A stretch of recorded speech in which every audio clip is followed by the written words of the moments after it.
On tonight's Cover One Buffalo podcast presented by William Mattar Law Offices, we break down the Hog Molly Hullabaloo and break into the offensive line breakdown for this offseason. Broadcasting live to Bills Mafia worldwide with Greg Tompsett and Aaron Quinn. Welcome to the NFL. Doesn't matter what's happened before today. Today's a brand new day. It's a brand new season. Your number one podcast for objective Buffalo Bills coverage. No matter where you are, we got you covered.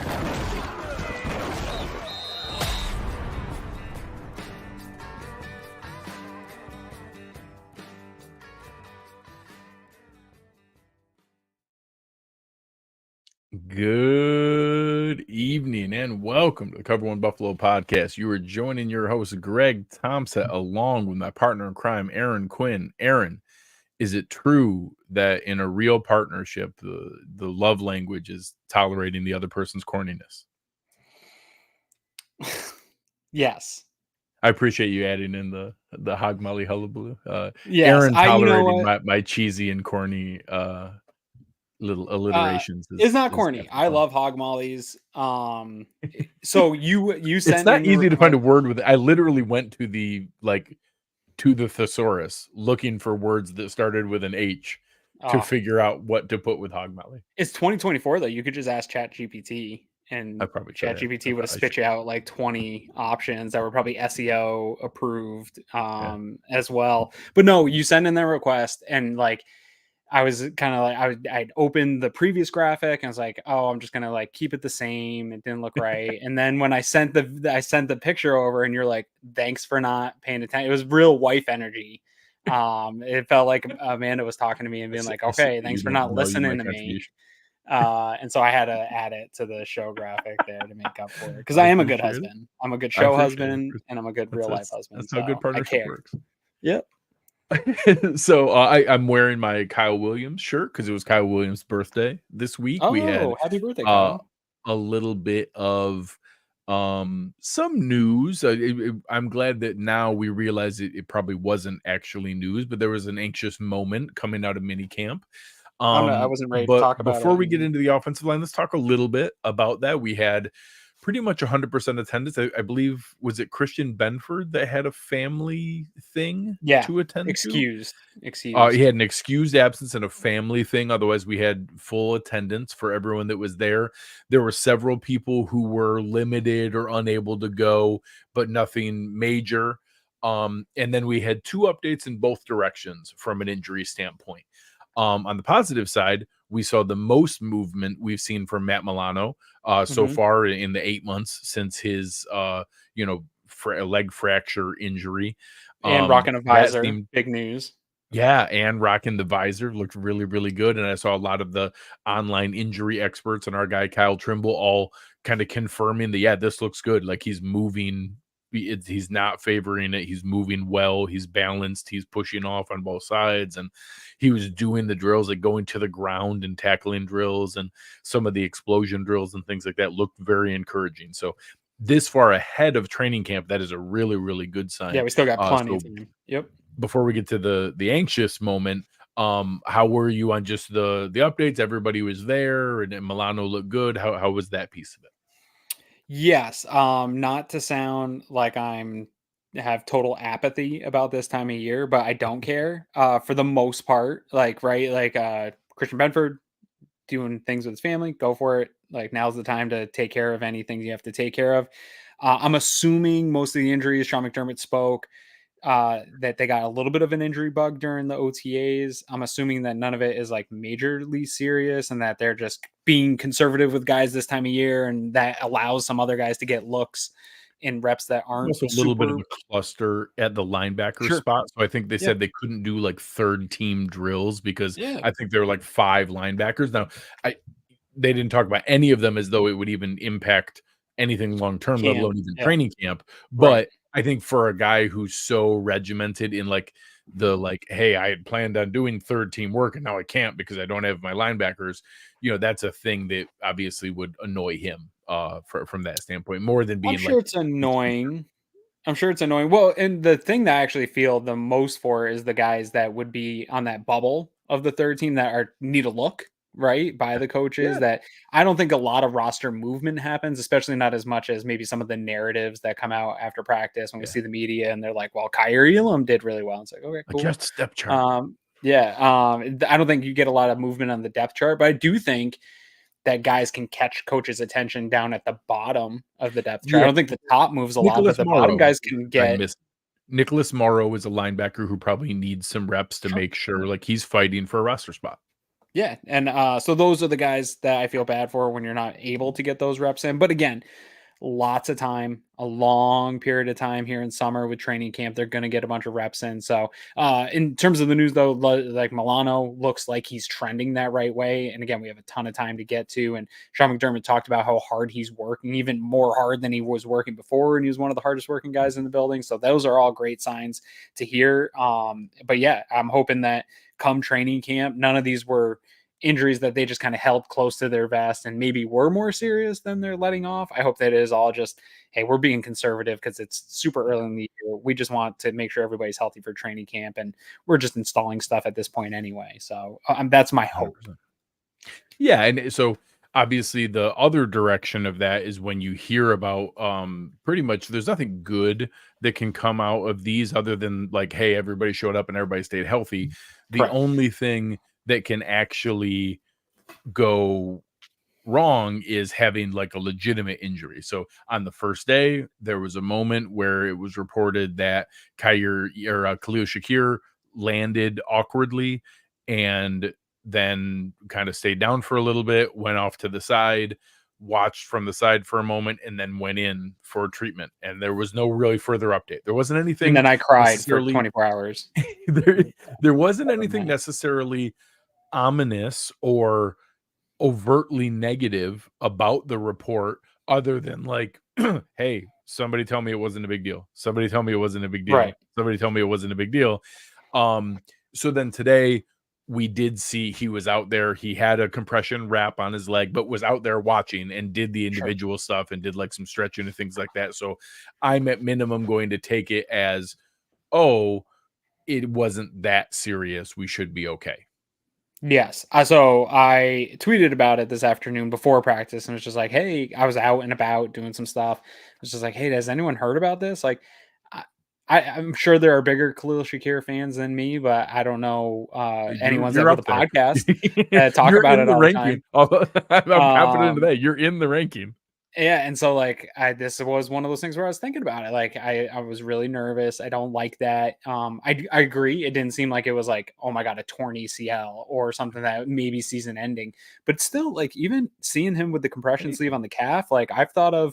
You think back to some injuries where it's like a calf strain that happens this time of year for a guy, and if he doesn't take the right route in fixing that, that's something that can kind of linger and hang out. And depending on what it is, we don't know what it's going to be, but the signs look that it's not anything major, so that's a great sign. Hopefully it's very minor and it's just some type of strain, and he came up funny and was just being cautious with it. And they're again just playing super conservative with these injuries this time of year, knowing that they have a lot of time ahead of them.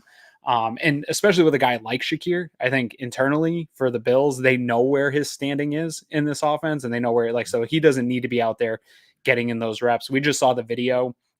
If you haven't seen it, the Bills Embedded series did one on Khalil Shakir and his workouts with Eric Moulds. And you heard Joe Brady in that talking about like the way he was describing him of like, if there's a guy who a receiver that knows where he's supposed to be, where the quarterback can just close his eyes and know where he's going to be, it's Khalil Shakir. And, hearing that makes me think that they can be a little bit more conservative with him during this time and get more reps for Keon Coleman, get more reps for Curtis Samuel, who don't have that rapport with this offense and with Josh Allen yet. So hopefully it is just minor because I stand way too hard for him for it to be anything serious that lingers. Yeah, for sure. And I think that, obviously we'll find out more as we go. And the hope is that it is just a little tweak. Yeah, just something that they're being overly cautious about. And we'll, go from there. But, until we know more, that's all we're going to get from it. Maybe a good warning about the concern of depth at that position, though. Like, as soon as he, like, if a guy like he or Samuel goes down, like you got a lot of tall, big dudes, but you don't have like they round out the room nicely when we did the wide receiver preview. But like if one of those guys goes down, it feels scary real fast. That was like the first thing that popped in my head was like, okay, this room that's not fun. I don't like that as much. So yeah, you know, obviously there's I don't think there's any trade for reason Amari Cooper is basically what I'm saying here. No. obviously you know, I don't think there's any reason to be overly concerned in the moment, but it does show that, hey, not only are we not like, you know, super confident in the high level superstar ability of this offensive line or of this wide receiver room, but it also shows that we also don't have amazing depth at some of those positions. Like I do think we there's know of, maybe weirdly now a lot of guys competing for that low end spot, but none of them are stepping in to take that, you know, the stuff that we're going to ask Samuel and Shakir to do. So it is a little weird. It's a little odd that, you know, we're going to have a lot of eggs in that basket of those two guys, and shows that, hey, we need them to perform to be able to be in that spot. All right. Anything else on the updates on the different pieces of anything before we get into the big fellas down low? Yeah, no, I don't think that it's slow news this time of year for a league that operates with news constantly. We haven't had a ton, so yeah, I think we jump right into the big boys. Okay. So obviously there's a lot of stuff we're going to talk to. We're going to run through some of the lower level guys quickly here before we get into a couple of spots where there's some legit starting competitions, or maybe there's not. Maybe that's actually part of what we'll go over. Is there actually starting competitions out there? Some of the next level depth, some of the different roles that are there. We saw obviously a ton of use last year in David Edwards as the 6th jumbo offensive lineman. We've got some different spots there, but I thought we'd start with a fun game. There are currently 18 Buffalo Bills on the roster, and I want to play a game of 2 Bills offensive linemen and a lie. So I'm going to give you 3 names, and you have to tell me which of these 3 guys is not currently a Buffalo Bills offensive lineman. Okay. Mike Edwards, Kevin Jarvis, Gunnar Britton.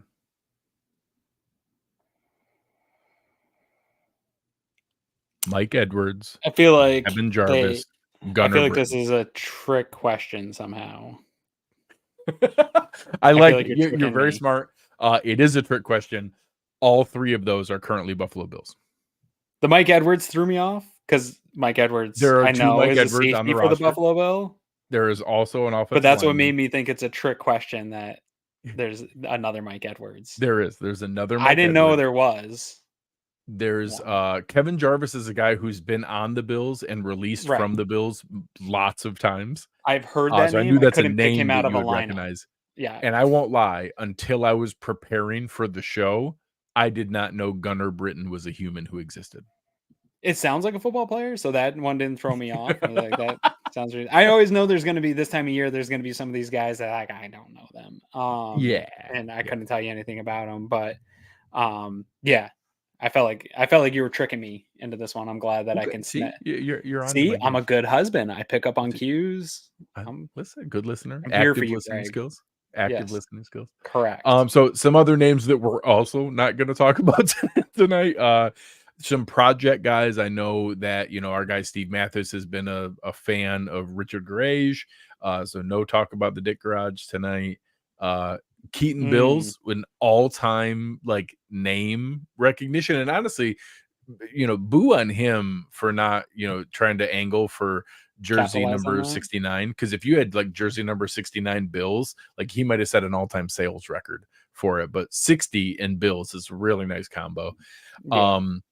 You know, the 7th round pick Tylan Grable, our, you know, UK rugby player Travis Clayton, you know, those bottom 7-8 guys there, you know, you never know. Grable has a chance to compete. We talked about Travis Clayton in the same way that we talked about like or maybe in the defensive line we'll talk a little bit more, but a guy like Gable Steveson, who you're talking about switching sports, hasn't really played here, in that your best big case developmental scenarios, clock.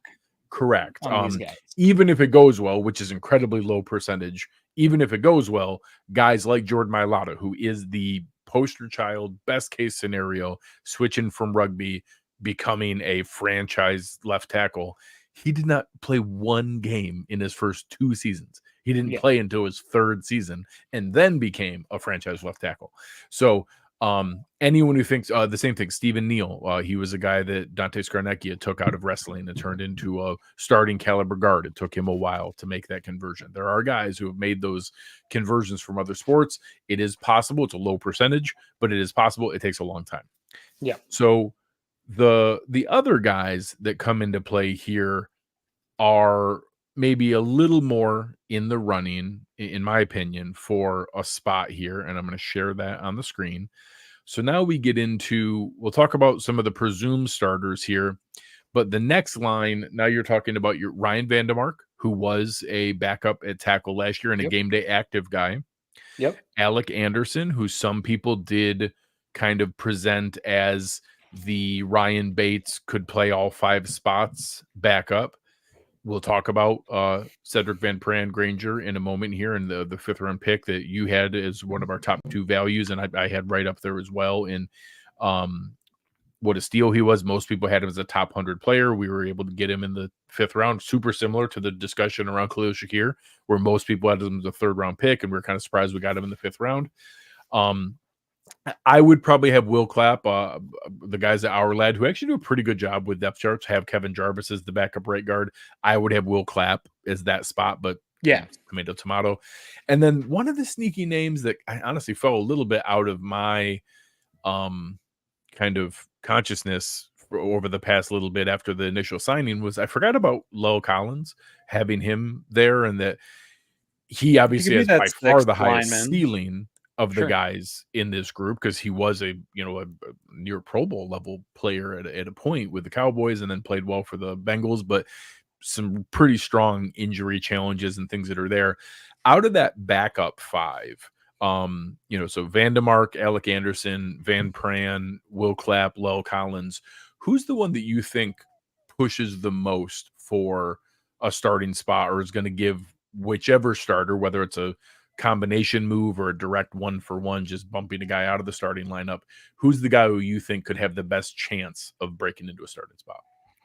I'm glad you asked. So I am going to take my moment here to pull up my own pump the brakes graphics here. And I'm going to put my own brakes here for a second, because I think it's a twofold answer. I'm going to maybe speak out both sides of my mouth a little bit, because I think the answer is Sedrick Van Pran-Granger makes the most sense to push for a starting position at the center position. But the vibe and the tea leaves that I'm getting out of One Bills Drive right now are that position is not available to be given up as a starter. So I think talent wise, it makes the most sense that maybe Connor McGovern would have the least leash of the starters, and that there's somebody behind him that I do think could play as a starter in this league.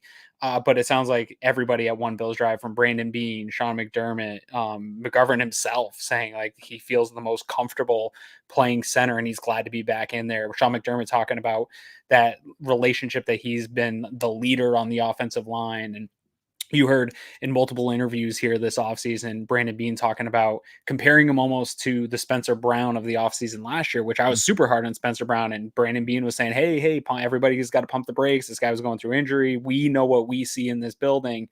He's kind of having that same tone with, we know what we have with Connor McGovern, and Aaron Cromer knows what he has with Connor McGovern. And so I'm pumping my own brakes on the stuff that I was saying my hot take was like, I still think he's the same value that I had on him as in our rookie class.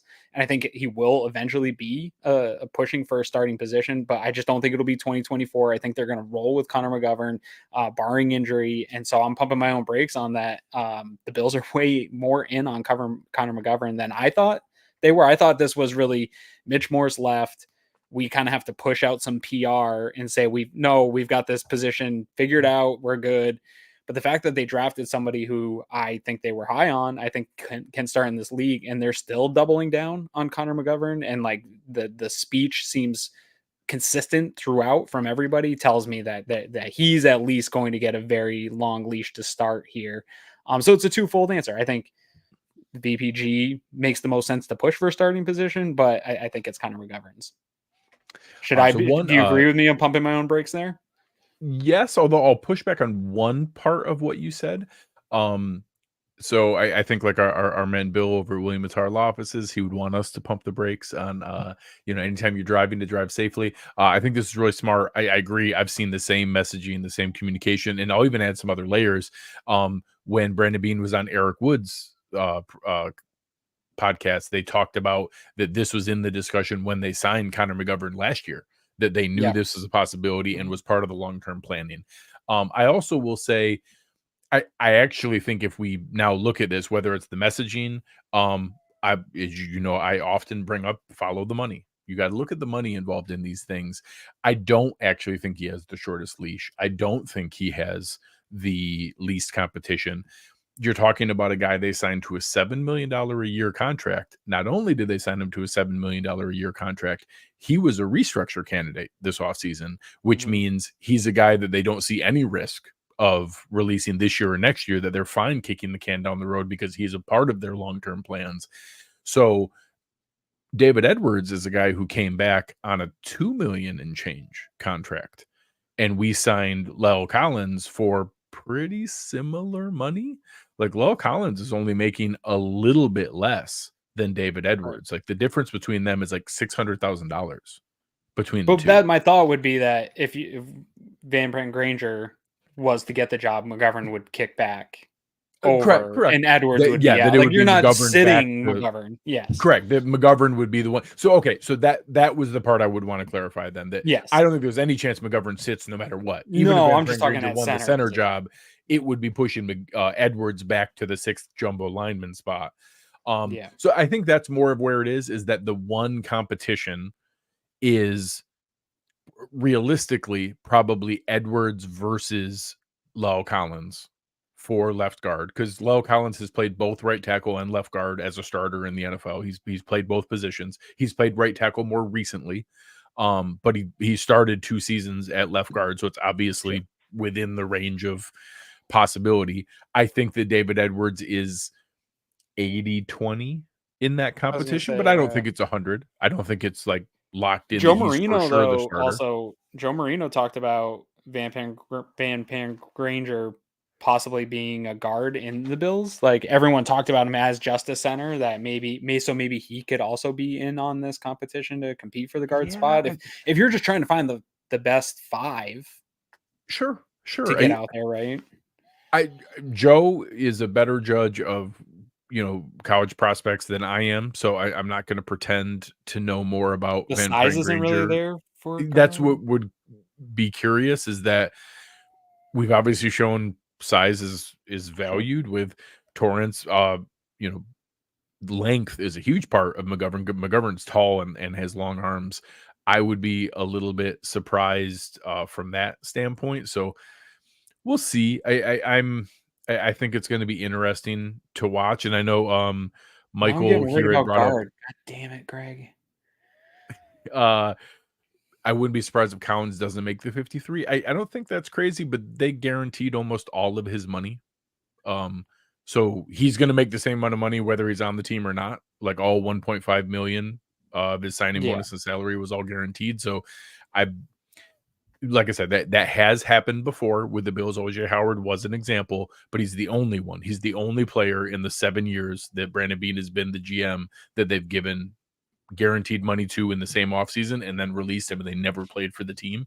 OJ Howard is the only one that's happened. So I won't say it's not impossible, because Lyle Collins is probably similar from hey, we gave it a shot, but just the body wasn't there anymore. He didn't have the athleticism. He couldn't overcome the injuries. That's what happened with OJ Howard. He just wasn't the same guy anymore. So it's possible, but again, the signing tells me they plan on him being on this roster and that they're expecting him to do that. What are you thinking for numbers going into the year, projecting that they carry on the offensive line? I do think that's interesting. And Daniel here brought up that Eric Wood played guard for the first 2 years of his career before moving to center. It's a great example. Yep. A guy who was a longer term center, but played 2 full seasons at guard. I mean, McGovern just played a few seasons as guard. Correct. McGovern played multiple seasons at guard and was moving to center and said that was his more natural position, but he wanted to play, so he played guard. A lot of our history shows we value it a great deal and that we've carried 10 a lot of times, 9 consistently. I don't think there's any chance we go below 9. I think that the new rules that let you have the extra game day active by having an 8th lineman active is just too valuable of a element to prepare. So we're for sure keeping 8. We've usually had 9. I think the fact that we're talking about guys, one of Will Clapp, Lyle Collins, Alec Anderson, assuming nobody makes a run of anybody below there, like Richard Gouraige, Kevin Jarvis, Keaton or Bills, Mike Edwards, our guy Mike Edwards. Mike, yeah, the guys we just learned existed, like Mike Edwards and Gunnar Britton. Assuming none of them make a run for a roster spot, you're still talking about one of Will Clapp, Alec Anderson, Kevin Jarvis. One of those guys aren't going to make the roster. So let's assume it's Kevin Jarvis, 10 right? That we all are thinking. So Dion Dawkins, David Edwards, McGovern, Osiris Torrence, Spencer Brown are assumed starting 5, and then Ryan Vandemark, Alec Anderson, Van Pran-Granger, Will Clapp, Lyle Collins. Those 10 guys. If that's the 10, I would say Will Clapp would be the bubble guy, fighting with, and he at that point he's not even fighting other offensive linemen. He's fighting. Do you keep a 6th wide receiver? Do you keep a 10th defensive lineman? Do you keep a 5th safety or 10th defensive back? Or with the new kick return rules, do we want to consistently have 6 linebackers again? Do we want to go back to 6 linebackers instead of 5? There's going to be an interesting debate there on that 53rd guy. So I actually think that if I had to make a choice now, I think I might choose 9, in that maybe they try to roll that, hey, can we get, or they'll ask, does it matter which of Will Clapp, Kevin Jarvis, Richard Gouraige we get back on the practice squad? As long as we get 2 of them back on the practice squad, we're probably okay. And that they'll, or to a Tylan Grable, Keaton Bills, they can get 2 or 3 of those guys back on the practice squad and probably not have it matter a ton. And if you see some positional flexibility from Alec Anderson, like people talk about, and that ability to play multiple spots, and then VPG, if they see him positional flexible to play guard or center as a backup, like that almost makes Will Clapp expendable. Correct. In that, if he can play guard, I feel way better about that. The same thing. I'm assuming we've heard Alec Anderson. They've talked about the 5 position flexibility. I'd like to see more of that in the preseason and training camp. And then Lyle Collins has a history of left guard, but he's played mostly tackle lately. So I'm curious to see that in training camp as well. Like where do we see Collins play? And is he the swing tackle, or is Ryan Vandemark the swing tackle? Because we did see Ryan Vandemark played much better at left tackle than he did at right tackle. Right. So it's going to be interesting to watch. There's a handful of those different puzzle pieces that'll be interesting to watch as we go into training camp here. I agree. Before, I think you've got something to talk about in terms of money, but I was going to go into the starters here and talk about some of those guys and maybe what's next for a guy like Spencer. As we roll into those starters, I want to just talk about somebody, I forgot who it was, that talked about how underrated the Buffalo Bills offensive line was last year. And I just want to highlight that again here real quick for people because they were super good. And we talked a lot about the running game and leaning into the run game there in the second half of the year. A lot of that success that we talked about, the efficiency for James Cook, had to do with the Buffalo Bills offensive line and the way Aaron Cromer was getting these guys to block. And so if you go to FTN Fantasy, who is the site Aaron Schatz does DVOA, he also has some great stats on adjusted line yards. And so I think his stats there, I don't love PFF grades when it comes to grading offensive line. There's a lot of other things that I don't love, like some of like time to throw and stuff like that. Those get messy, but some of his stats are really great. And one is adjusted line yards. The Bills were number 1 in adjusted line yards last year in the run game. They were first at 4.74. Their power success was 6th at 75%. They were the team that had the least stuffed run percentage at 13% in the NFL. Those are all great stats to have in a team that was trying to establish some physicality and power in the run. But then the most important one, my sign behind me here, protect Josh Allen. That was my number one thing going into the offseason last year, was after that Bengals game and that playoff loss, was I don't care what it takes, draft picks, free agency signings, whatever you got to do.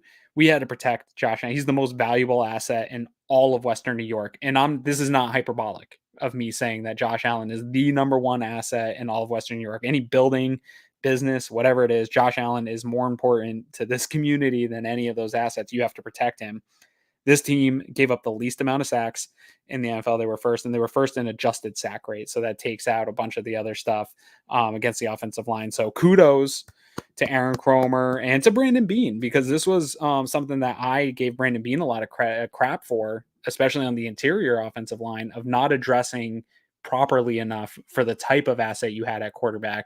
And they did a great job last year. And so I guess with those stats in mind and talking about this starting unit, with some of the question marks at that guard spot, can they live up to the unit that we saw a year ago and keeping Josh Allen clean and having this type of run success? What do you think?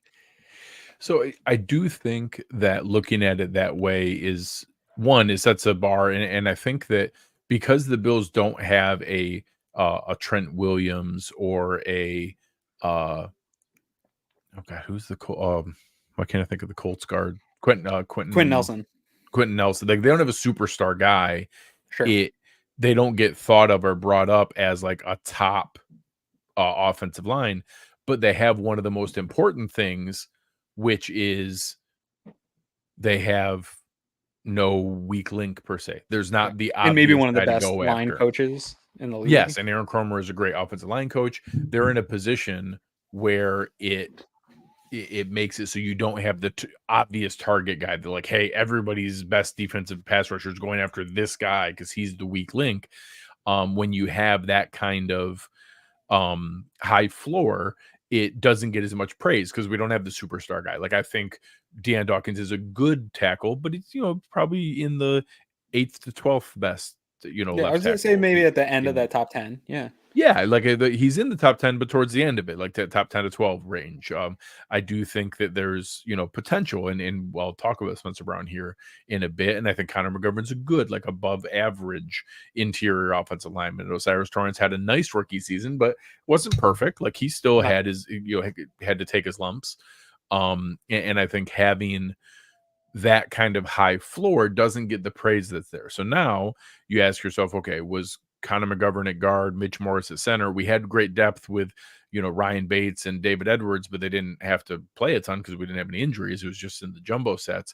So now all of a sudden, am I going to have to worry about that if we have to put other guys in? And now we don't have Edwards and Bates as the backups. Is Alec Anderson and Lyle Collins or Ryan Vandermark, are they going to be able to present the same value? Or if Van Pran-Granger has to go in at center, I think that the starting unit, if we had similar good health luck and Lyle Collins as the jumbo lineman, yes, I think that group can do that. And many people, is that a line you can, win a Super Bowl with, if David Edwards is a starter? And I always bring up, like, yes, because I've seen it, because David Edwards started every game for the Rams in the season that they won the Super Bowl. So obviously you can win a Super Bowl with a guy like David Edwards starting, because the Rams did it 3 years ago or 4 years ago, whenever they won. So I think being in that kind of position lets you have a better perspective that the high floor is okay. But we didn't have to use the depth last year, but I felt a little bit better about it. So I think this line would be similar, where there isn't an obvious weak link. I don't think we have a superstar, but I think we have good guys at each spot. If Van Pran-Granger turns out to be good, if Lyle Collins turns out to be healthy, we would actually be pretty similar from a depth standpoint. So I think that same capacity, that same potential, maybe we even see another step forward from O'Cyrus Torrence in his second year, and Spencer Brown now really having another healthy season under his belt. Maybe you even see improvement from some of those guys, but I feel pretty good about them to have again, I don't think we become a superstar offensive line. I don't think we become a top 5 offensive line in the league, but I think that we're more underrated than people realize, because they have a high floor and good guys at each spot. Yeah. I mean, talk about it a little bit, because this would be the year for Spencer Brown to maybe hit his ceiling in playing into a contract here. So do you want to help the people out here? Yeah. So I'm probably here to help Spencer Brown more than I am Bills fans, because I think what a change of a year though. This time last year we were like burying Spencer Brown on this show, dude. Super, super concerned. He was right there, him in the middle linebacker spot, and both of them ended up being two of the most pleasant surprises of the entire season. And that both of us were very concerned with, hey, there's just no I wanted a backup plan. I wanted somebody else just hope was not the plan. Hope is not a plan. Like, we can't just hope that Spencer Brown is good. And it ended up that he was pretty good. He wasn't awesome. He wasn't like a superstar, but he was a good starting right tackle. And when you're the age and size and athleticism of a guy like Spencer Brown, and you play good offensive line play, you end up making yourself a lot of money. And there's a lot of names out there for offensive linemen that are guys who are not household names, and that right tackle is a spot where it's hard to immediately know. Like, people know Penei Sewell, people know Lane Johnson. Those guys got paid top money. A lot of people know Juwan Taylor because of jumping offside so many times and having all the holding penalties for the Chiefs. Even some names like Ryan Ramczyk, I think, is out there, but there's a lot of guys like Mike McGlinchey is $17.5 million a year. Braden Smith is $17.5 million a year. Rob Havenstein for the Rams is making $12-13 million.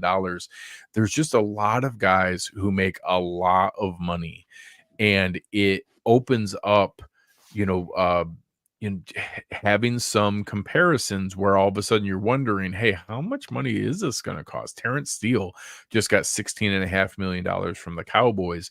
Orlando Brown wasn't a great player. He got $16 million a year for the Bengals. Even players that we give a hard time. Austin Jackson was like a guy who AJ Epinesa built his entire highlight reel off of. He just got 3 years, $36 million. So the bar for, if you're good and healthy and play decent amount, it's really, really easy to get to, $14-15 million. There's guys who, it would not be unreasonable for Spencer Brown's representation to say, hey, we're as good as Terrence Steele and Braden Smith and Mike McGlinchey, and we've outplayed, some of these other guys who are getting paid more money, and it's not our fault that they got overpaid, but we're playing as well as them, and here's all the things that we bring to the table. We want $17-18 million.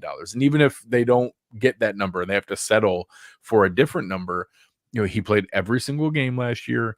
He played at a high level, and that, if I was doing that, like if they sign him for $15 million and it's 4 years, $60 million, I'm going to call that a win. I'm going to say that, hey, that's a good deal. Like, that's what you're supposed to do here to be able to re-sign guys. And, he's a young player. He's shown the capability of being able to play. He's, just turned 26 years old. He's going to be 26 this entire season. He won't turn 27 until after the Super Bowl, the end of February next year. So he just turned 26. And you're talking about signing a guy for age 26, 27, 28, 29 seasons. That's how this is supposed to work. So, I would have called myself crazy even debating this last year. But if he plays another good season, if he plays every single game and plays pretty good again, he could get more than that. His representation could rightfully say, no, we'll just go to the market and we dare you to franchise tag us, because he's going to get more than that on the open market. And, we just saw guys like, who is it? Robert Hunt. There was a guard for the Dolphins that went to the Panthers. He got $20 million a year. Guys don't make it to the open market here. So, I won't be shocked if we see him sign for a number that some fans who maybe have a little bit of last season's conversations or last offseason's conversations still in their head are going to be like, wait, we sent him for how much? That's a gross overpay. What the heck's wrong with you? But you look at like Joe Noteboom and Jonah Williams, and like those are not like household names. Caleb McGarry, like all those guys got paid $12, $13, $14, $15 million. And I think here in the chat, somebody brought it up, with inflation, like each year goes a little bit more, the cap goes up a little bit more. You guys got to brace yourself. Spencer Brown's getting $15 million plus. He is. Yeah. Michael here says they're getting paid like left tackles. That's not true, but it's still there's still a little bit of a discount that's there. But I will say there are more guys getting paid higher numbers. So Penei Sewell is an example. Penei Sewell got $28 million a year. He's a right tackle. So that is that was a new deal this offseason. We'll see how many others follow that. Lane Johnson had been kind of the only guy over 20 million for quite a while. We'll see if there's more that come after there, but there are way more guys above 15 million at right tackle than there used to be. I think right now there's 10 guys in the league making 15 million plus at just right tackle. That's more than there used to be. It's still a discount from left tackle, but it's still a lot of money. Yes. My point is not so much the pay. It's that the position isn't what it used to be, where it was like you just needed a left tackle and just put whatever big person you can on the other side. Like defenses aren't doing that anymore. They're moving guys around. So you need at least competency. They'll put all their best pass rushers over there. Correct. They'll just expose you there.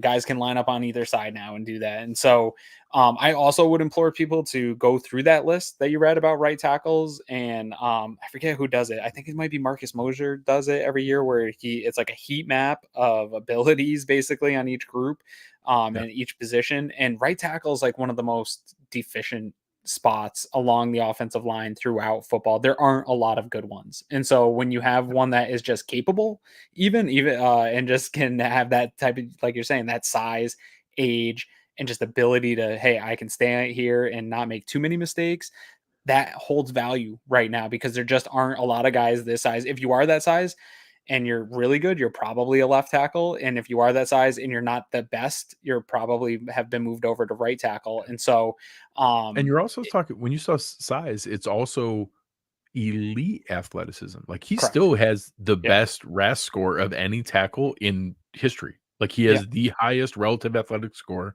of any offensive tackle who ever got tested at the combine.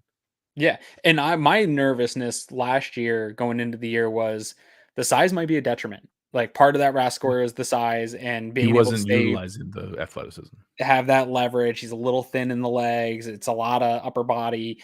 That back injury with the size was a concern, but I think he erased a lot of that for me last year, where he was playing a little bit better. He wasn't getting pushed around. He was anchoring a little bit more. Watching him run out in space, super fun. Like, I don't know what offensive line coach wouldn't love to see him out in space moving along. So yeah, I agree with you on this one. I do think that he's going to get paid a number that's probably uncomfortable for Bills fans, but that is the market. And if you want to protect Josh Allen, part of it's also going to be establishing the continuity. Like, Dion Dawkins, he just got an extension. You know that he's going to be here for a long time. We know Osiris Torrence is going to be here. Like you said, Connor McGovern, whether he's playing center or guard, he's going to be here for the next couple of years. They want to lock in Spencer Brown and maybe just have one piece on the guard position that rotates a little bit, but have four guys that are solidly locked in here to protect Josh Allen here for this next window. Yeah. So 2 questions here. One, I got to give Michael a hard time. I don't understand the idea of, what does it matter what Dion Dawkins' belly looks like? He's our best offensive lineman. He so played athletic. like our best offensive lineman. He's super athletic. He moves unbelievably well. It's so uninformed to, like, people do this. You know what offensive linemen look like? Like, yes, I guess it's not just Michael who are waiting. You're correct. I'm picking on Michael just because he made the comment, but there's lots of people who make these comments. It's ridiculously uninformed. He still moves around unbelievably well and is an incredible athlete. Balances dudes like it's a club. He throws NFL defensive linemen out like they're getting thrown out of a dive bar. Like he clubs them. The phenomenal, great Larry Allen just passed away. Larry Allen had a huge belly. Yeah, he's the best guard in NFL history. Why in the world would I care? I don't need guys to look like an Adonis. I want guys who are impossible to bull rush and hard to run. There's plenty of dudes that look like Adonises that who aren't any good. Play that great. You remember Bruce Campbell, the guy that the Raiders drafted like 5th overall because he looked like a freak and like tested off the charts and couldn't play football? We have a wide receiver right now that's like clinging to a career who looks trying like to make a roster who looks like he's chiseled out of marble. He looks like he should be Megatron right? It's very deceiving. Yeah, no, I think Dion Dawkins is a very good athlete. I'm not worried about his belly size at all. This is something actually that's super annoying to me because it comes up in our Slack channel almost every single off season where we're that's like, what Michael's clarifying. He's like, got to keep that one guy's comment from Slack alive with the move to Discord. Yes. So he was actually talking about that same guy who goes after. So respect to Michael. I apologize for Michael. Tagging your didn't catch the sarcasm. You triggered Greg and I. That was a trigger for us. Correct. It makes me so crazy. Yeah. All right. For the real question here, Johnny Mac asking the real one: should we consider so if your choices are signing Spencer Brown now, and I got to because if it's 15 million, I would do it immediately. Let's say it's 16 and a half. So it's 4 years, 66 million. So 4 years, 66 million, 16 and a half million a year, which means you're paying him as like a top 7 right tackle in the league. And you can do that now, or you let him play out the year and then get to a point where you might need to franchise tag him, which might be like 21 million, because they do not differentiate between right and left tackles with the franchise tag. Right. It's just the top 5 paid linemen. Or get to where it might be, we'd be lucky if it's 18, 19, it might be 20 million a year if he has a very good season, if he takes another step forward, plays healthy every game, looks good. Where would you roll the dice and see? Because then you get into, well, if he doesn't play great, do you then feel okay about it? And you're not sure. But if everything goes well and he plays well, it probably costs us an extra healthy chunk of money, and maybe even as much as 5 million more. This is gonna sound a little bit of a cop-out answer, but I'm the best at copping out and like dancing around an answer. I would defer this to Aaron Kromer if I was Brandon Beane. I would say Aaron Kromer down and say, like, look, we're ready to put an offer out there. We don't want this to get to the position you're talking about of having to pay him franchise tag or potentially that top 5 money. We think we can get a deal if he is the player we think he is. Do you believe he's the investment that we think he is? Because I think Brandon Beane's convinced, the way he's talked about him, both last offseason and using him as an example for fans to feel good about Connor McGovern. Brandon Beane feels just looked good. It up. Guess what the offensive line franchise tag number is in 2025? 23 million. 24.7. It's $24.7 million. So his representation could laugh at you and be like, you want to what? Go ahead. And Beane hasn't pulled the franchise tag yet, right? In Buffalo? I don't think so. I don't think he's used it. I don't believe so. I do not think he I don't think he wants to. Heck, the quiz, if you ask me when's the last time the Bills used the franchise tag, Jarius Byrd. No. I think it was the tag and trade. Did we ever when it got to Gilmore? No. I don't know if we ever did. I think it's a ways back, and it's only been like once or twice this century. It has not happened often. Yeah, but it's a terrible thing to have to holy use. Crap. It's even more. I thought it was like this year it was 20.9, and I thought it would go up a little bit. I didn't realize it was going to go up to 24.7. Holy crap. They got to sign him. They got to sign Spencer Brown. Like they're going to have no weapon to retain him. Yeah, no. And my thing though would be, so like I would defer to Kromer. Chris did the research. It was Cordy Glenn in 2016 when we tag and trade him from the Bills to the Bengals as part of that deal as we move things around. We makes sense. We tagged him, kept him, and then ended up trading him 2 years later as part of the move for Josh Allen. So if I'm Beane, I'm going to Kromer. If he signs off on it, definitely. And maybe even a slight overpay that Bills fans don't love.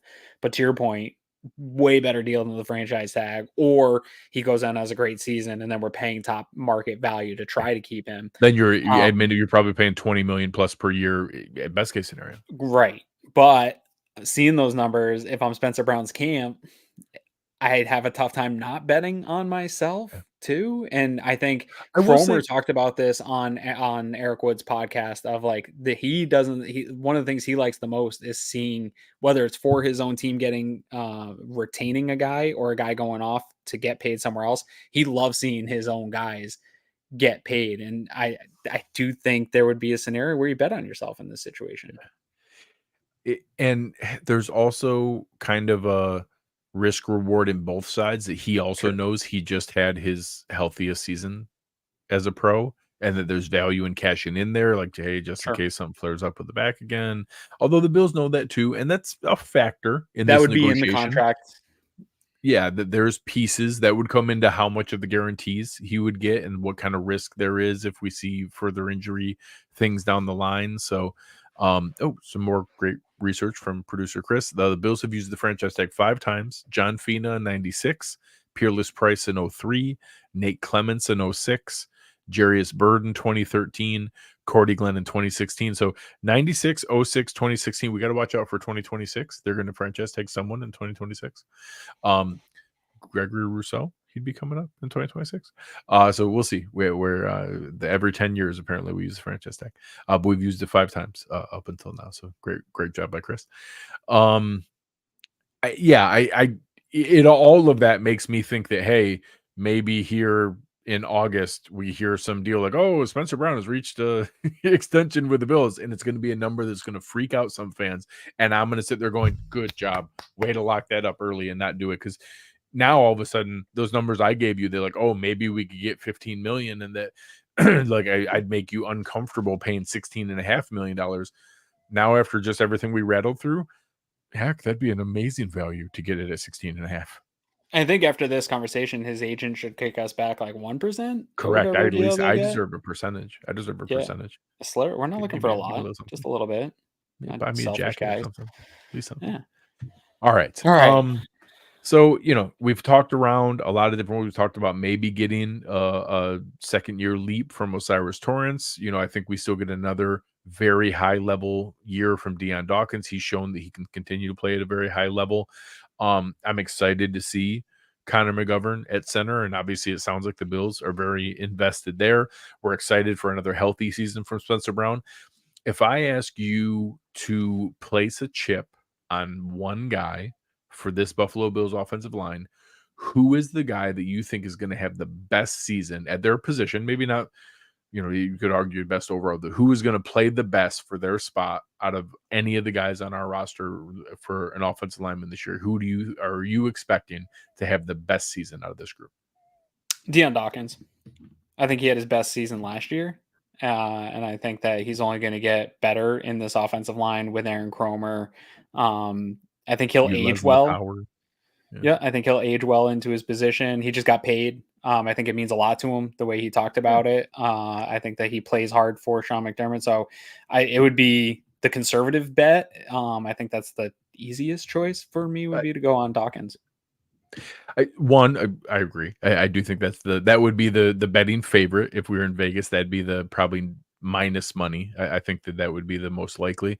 I think if you're going to go out on a limb, I think that you would go either that Connor McGovern really translates well to center, and that his size and that height really gives him an advantage to be able to play well there. And I guess you could go, do we really see another season coming forward of Spencer Brown really harnessing that athleticism and being able to take another step forward at age 26, and that really comes into his own? And as Michael said here, Osiris Torrence, I think Osiris Torrence had a nice season last year, and started every single snap, which was awesome. I think that surprised us that he was able to get in and start every snap.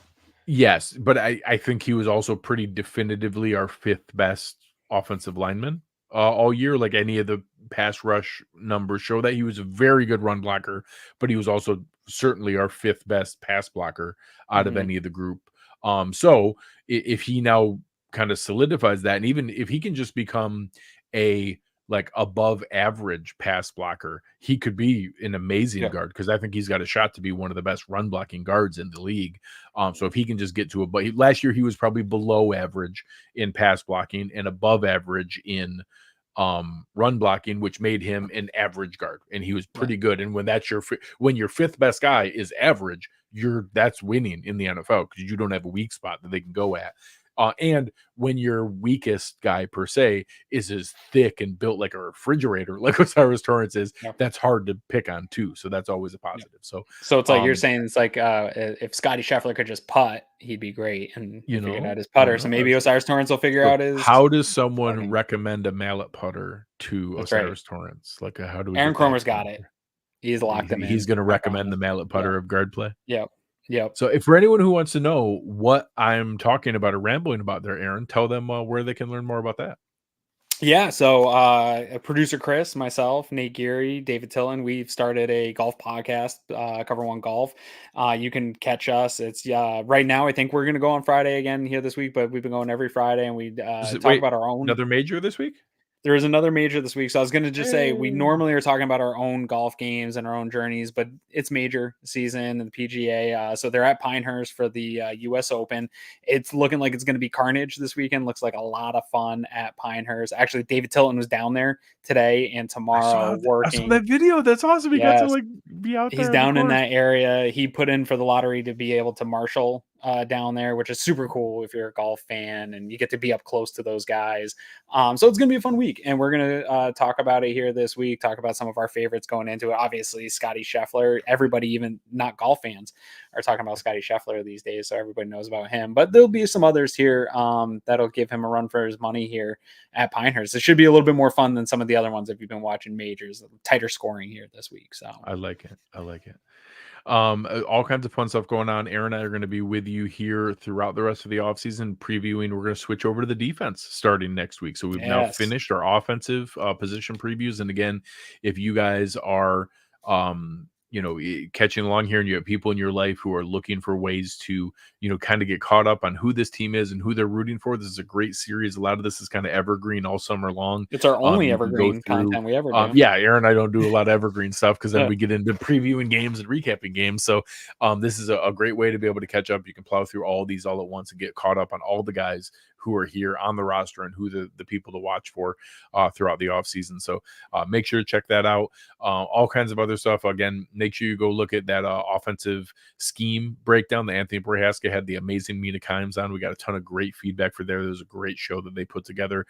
Some really cool film breakdowns that Aaron and Anthony and Eric have done, especially some of the stuff recently and looking at, McGovern as a center and some of the different pieces. There's some really cool stuff on the usage for Dalton Kincaid, some, next steps for James Cook, a lot of really cool stuff that way. So make sure you go check out all the stuff there and all the shows across the board here at Cover One. We're very proud of all the different things. We've gotten a lot of really cool feedback on some of the new enhancements we're doing. So some sneak preview for some of our existing One Pass members and a couple of the new offerings. You guys will hear more about that in the coming weeks as we're ready to launch One Pass for this next season, but just did a soft launch of some of those new benefits today and got some really cool feedback from people. So appreciate all the people already enjoying that and some more fun things to come from everybody there. And anything final for the people before we close out? No, man, that's it. I know you're already knee deep in summer break here with your kids. My kids again. When's the last day of school? Next Friday, so the 21st. So we got 6 days left here. Lots of field day activities coming up, but all that means for me is training camp is getting so much closer. And you know me, Greg, like this time of year, I am apathetic about OTAs and mini camps, and I don't care as much about a lot of people caring about this stuff. But training camp, that is when Bills season. That's when I pull out all the Bills gear and I prep up for the season and I'm getting ready and I'm thinking about the meals I'm going to make for games and it all, blocking out for shows. And that's when we really ramp up. So I can feel it. I can smell it in the air. Training camp's coming and I'm getting real excited for that. Absolutely. So on behalf of all the awesome folks here and on behalf of our awesome producer, Chris Kepner and Aaron Quinn, I am Greg Tompsett. You've been listening to Cover One Buffalo and we are out.